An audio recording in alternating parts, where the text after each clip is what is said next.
In the early 1960s, my wife and I worked as editors on North Michigan Avenue in Chicago. I was at the Lion magazine. She was just up the street at Encyclopedia Britannica next to the Chicago Tribune Tower across from the Wrigley Building. During this time, Encyclopedia Britannica made a beautiful movie about hummingbirds, just as good today as it was a half-century ago.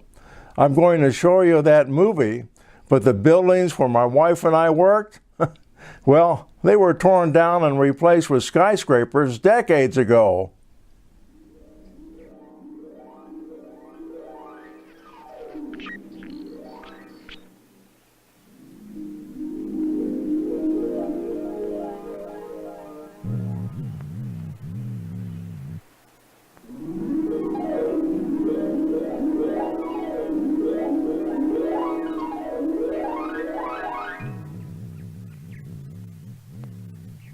This motion picture is unusual because the incredibly tiny hummingbird, although unafraid of ladders, lights, and cameras, is difficult to photograph. Its movements are often swift and sudden.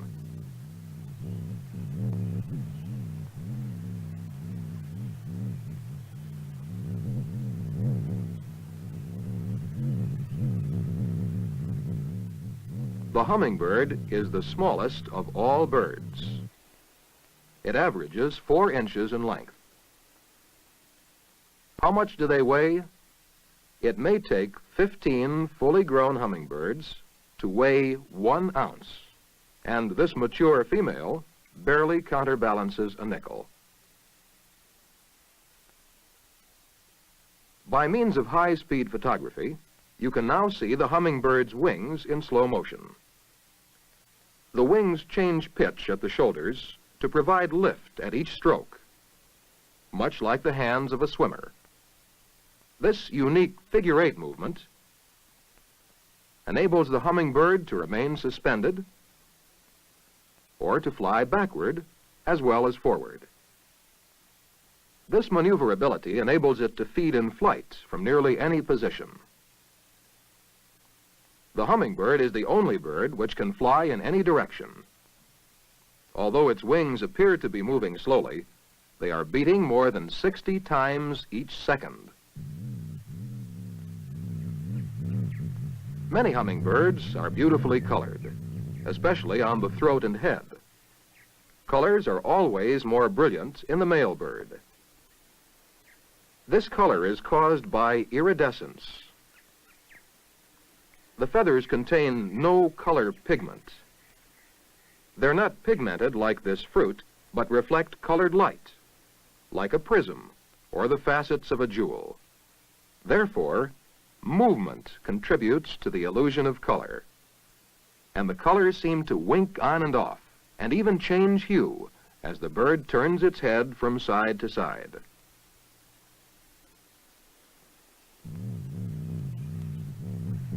Its tongue is long and sticky and perfectly adapted for extracting pollen and nectar and tiny insects from flowers.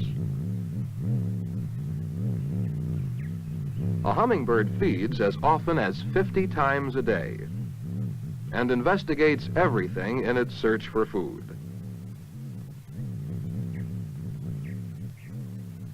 Since it's attracted by bright colors, it can be lured to your hand by colored water and will drink if the water is sweetened with sugar.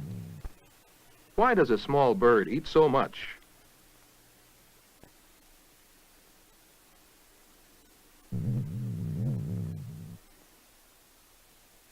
Hummingbirds live in nearly every part of North and South America. This is a female Calyptiana from the Pacific coast of California. It is more often called Anna's hummingbird. And this is the male Calyptiana, one of the few hummingbirds which sing. He courts the female like this.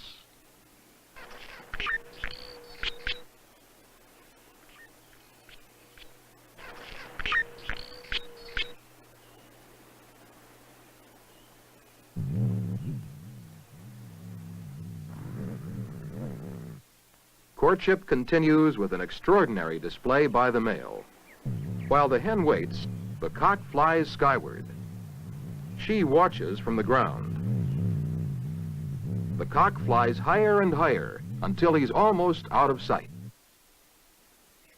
Then he dives. What the female hears is the sound made by the cock's outer tail feathers. Listen carefully as he dives again.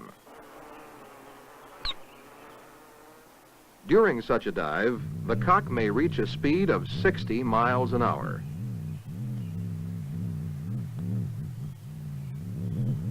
On his return to the ground, the cock pursues the female until she accepts him as her mate.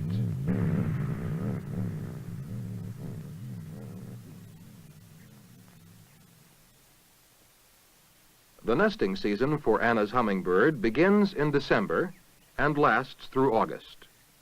Normally, the Anna builds several nests each season.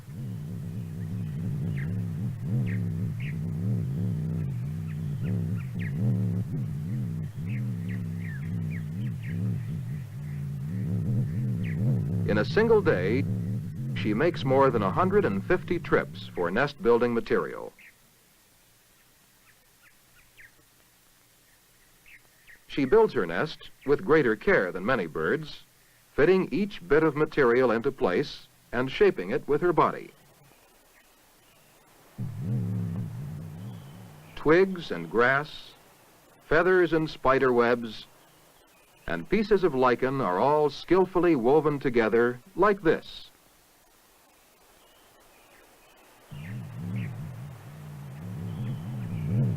Then she lines the nest with the softest material she can find.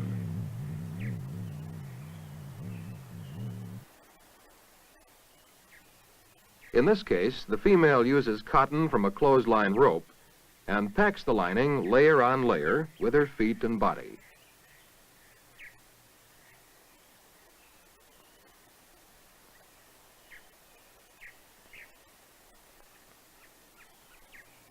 The task of fitting and lining requires hours of patient effort before she is finished. The entire project takes almost a week. The result is a soft, warm nest about the size of a walnut shell, or just spacious enough for a bumblebee.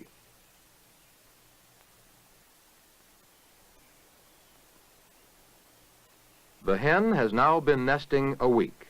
On the 7th day, she leaves the nest and the first egg.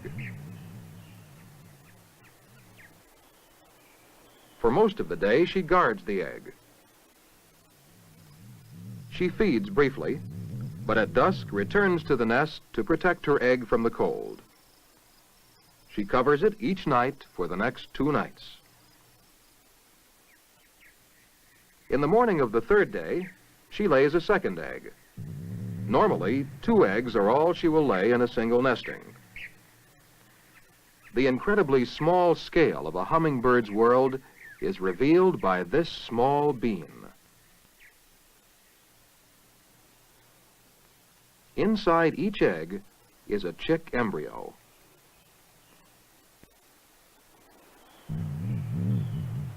With a normal appetite for about 50 meals a day, the female's incessant need for food forces her to leave the eggs exposed frequently, but only for short periods of time. She feeds during the daylight hours, when the eggs will maintain a safe temperature. Each time she returns to the nest, she brings new material for repair. Instinctively, she keeps the nest strong and warm. For a bird so small, a storm means danger. A cold, beating rain is a hazard which could destroy her eggs.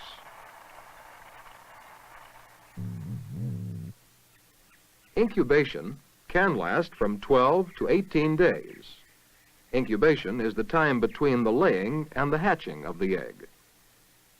Why does the time required for incubation differ with each egg?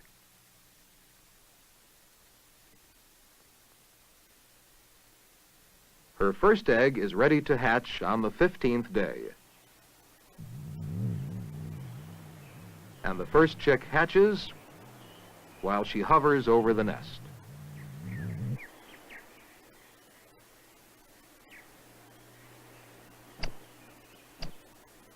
She does not feed the chick immediately.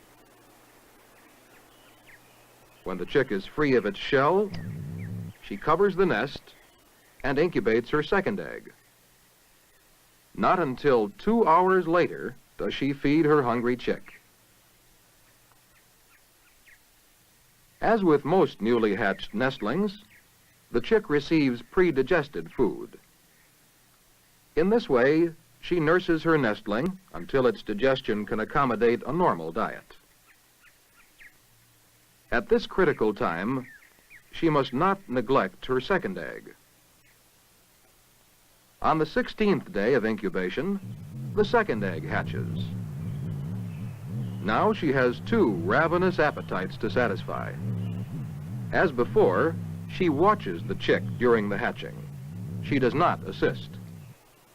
She makes sure it is safely clear of the shell, then turns all her attention to the feeding of her young.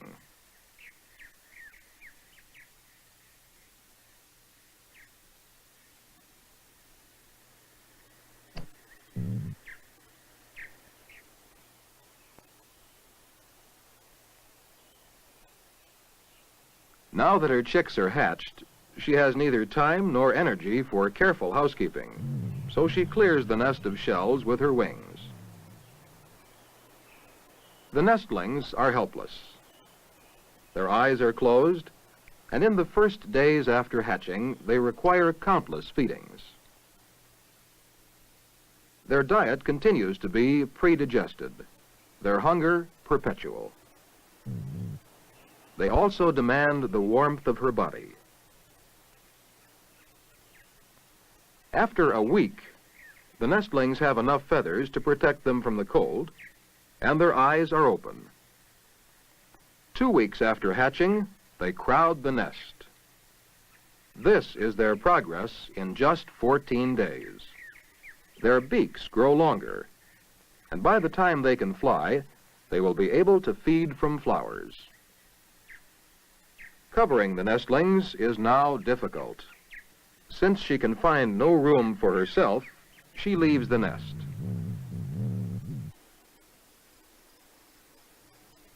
For the first time since hatching, the chicks are alone in the nest at night, while the hen takes an undisturbed rest, her feathers fluffed against the cold.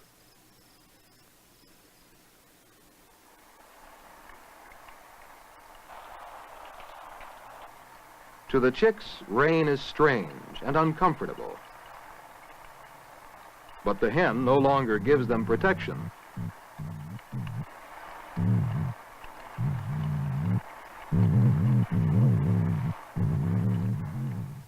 "17 days after hatching, the chick's back is covered with iridescent feathers. Thus far, they've been totally dependent on their mother. Now the fledglings begin to exercise their well-feathered wings. Unlike most birds, they practice flying before they leave the nest.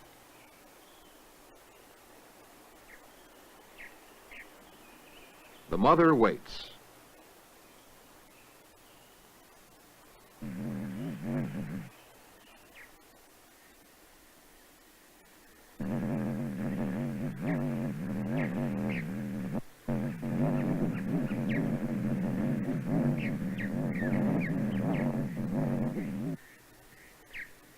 To get the fledglings to fly, she first feeds them.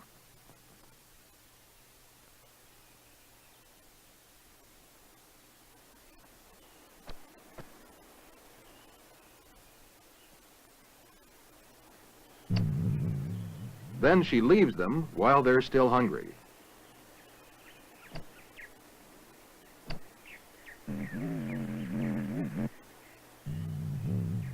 She flies above them. She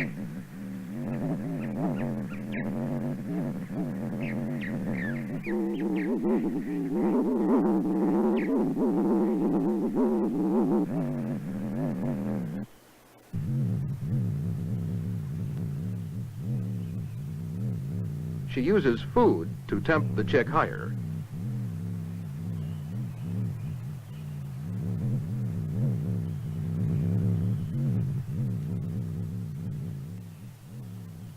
Her second fledgling lags.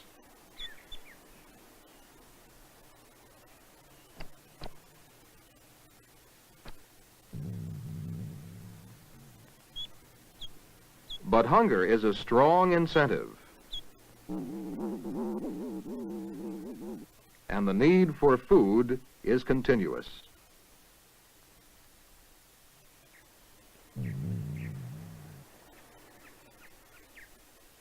You have seen the life cycle of the hummingbird, smallest of all birds.